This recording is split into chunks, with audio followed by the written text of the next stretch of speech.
Failure is simple. When you fail, nothing changes. You stay where you are.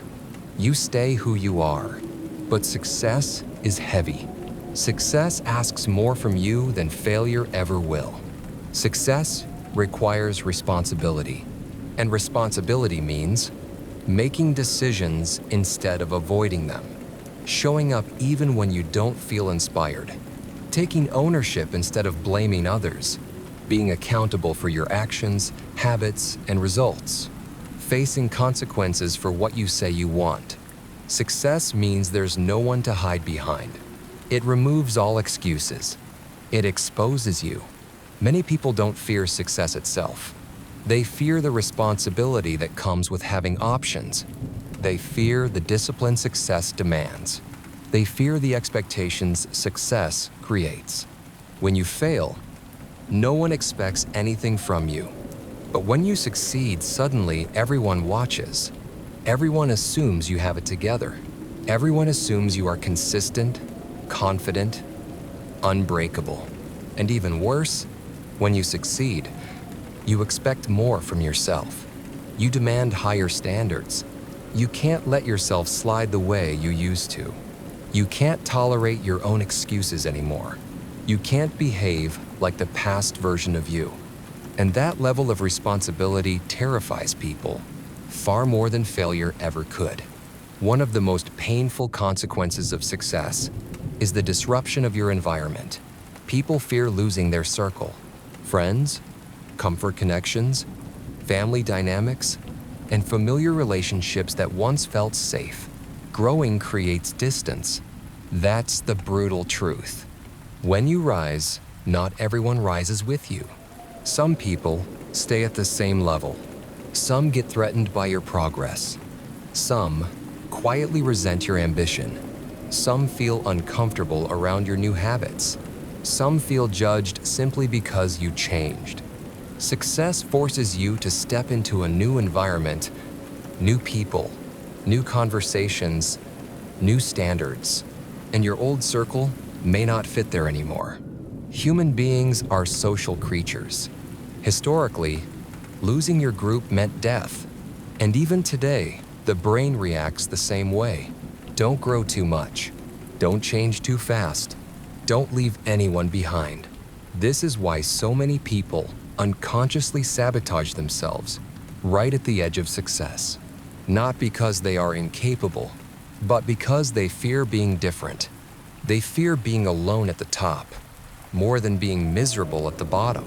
And often, the fear of losing someone is stronger than the desire to gain something. Success doesn't only change your life, it forces you to let go of your old identity.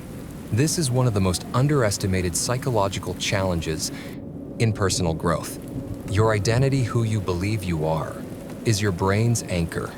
Even if that identity is limiting, painful, or small, it feels safe because it's familiar. When you succeed, the old version of you begins to die.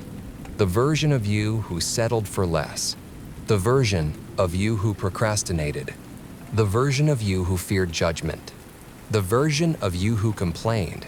The version of you who felt powerless. The version of you who relied on others. The version of you who didn't believe in themselves. Success demands that you bury that old self. And burying anything, even something negative, creates grief. You're not just reaching for a new life. You're mourning the loss of the old one. Even if your old identity wasn't serving you, it was yours. It was your story. It was the lens through which you understood the world. It was predictable, structured, emotionally familiar. People fear success because success makes them a stranger to their past. It disconnects them from their old beliefs, old habits, old dreams, old standards.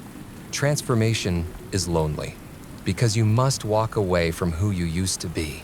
And most people choose the comfort of their old identity over the discomfort of becoming someone new.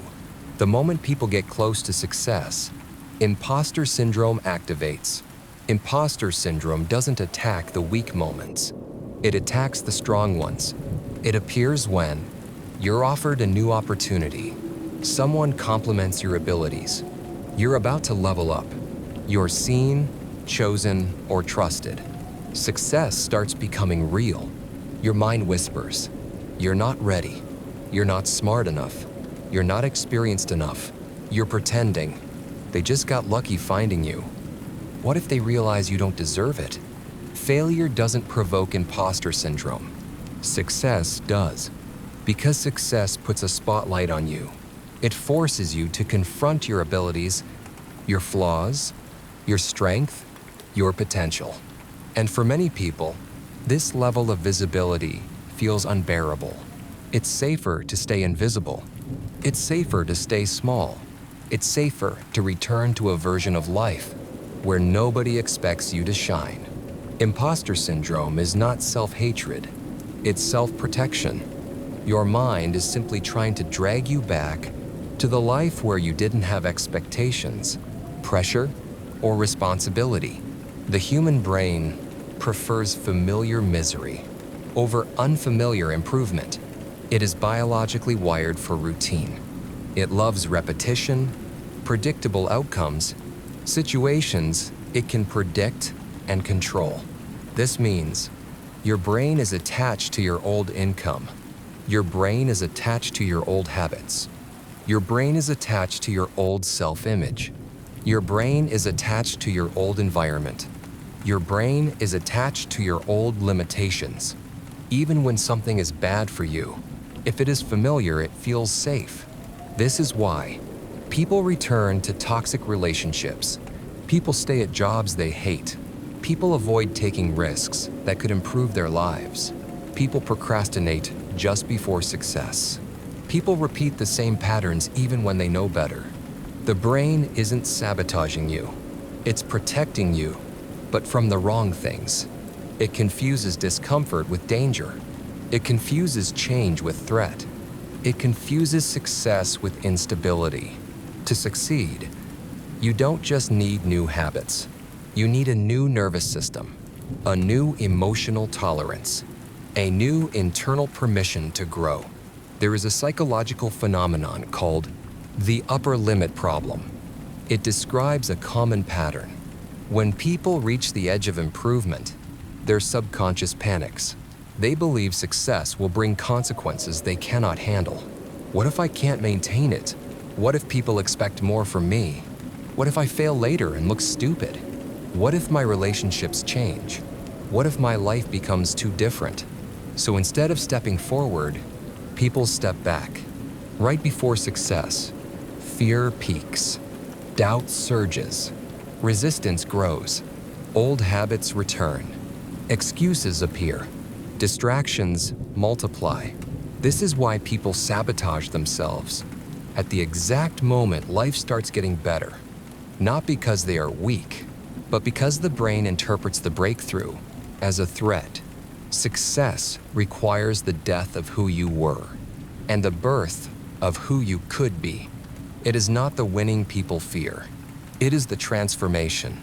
Success changes your habits, your mindset, your boundaries, your relationships, your lifestyle, your identity, your emotional world, your beliefs about what you deserve, your expectations of yourself, your relationship with your future. And change, no matter how positive, always triggers fear. Most people don't fear achieving success. They fear the cost of maintaining it. They fear who they must become to handle it. They fear rising above the version of themselves they've known for so long. Success is not a destination. Success is a rebirth, and rebirth is always painful. If you've ever felt yourself holding back right when things start improving, you're not broken. You're not weak. You're not unmotivated. You are human. And humans are wired to protect their familiar world, even when that world is limiting. But here is the truth no one tells you. Your old identity is not your destiny. Your past does not define your potential. Your comfort zone is not your home. And fear is not a stop sign, it's a doorway. Success starts the moment you become willing to outgrow the version of yourself that kept you safe but small. Your life will expand as far as you are willing to expand your identity. So the question is simple. Are you ready to stop fearing the life you want and start becoming the person who can live it? Because success doesn't belong to the fearless. It belongs to those who feel the fear and grow anyway.